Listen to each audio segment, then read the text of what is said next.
Check it out. These are fragments from a meteorite.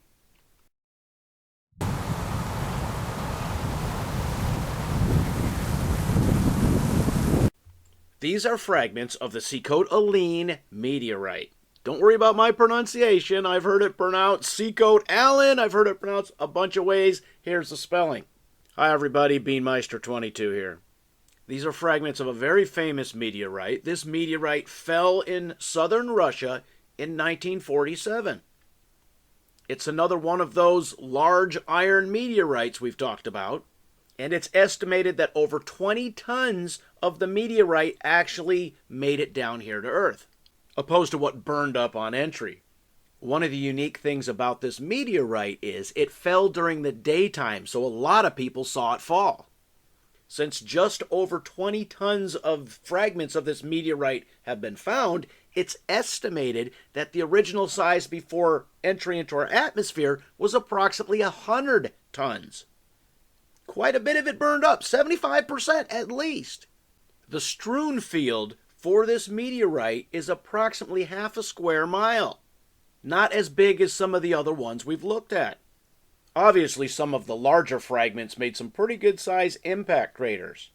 The largest was about 85 feet across and 20 feet deep, with an impact of so much force that tiny pieces of the meteorite, probably similar to the size we see here, were found embedded in trees that were still standing in the area.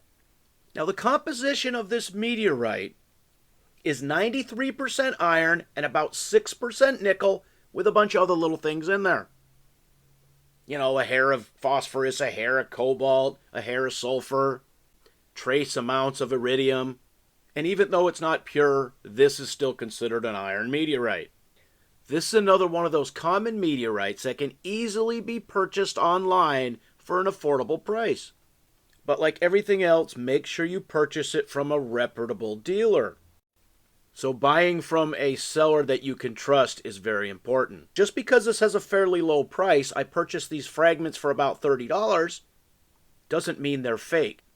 And there are fakes out there. One of the things that people have been known to do is to take welding slag and sell it as a meteorite.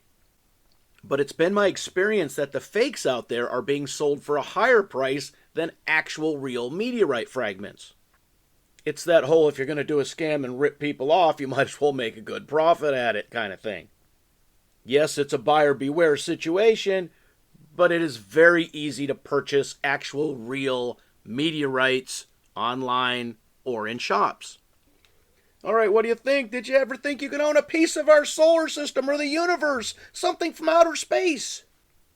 This is an easy way to own a piece of something that's been flying through the universe, especially when you don't have time to go out and hunt for your own meteorites. All right, so leave your comments in the comment section. As always, thanks for watching.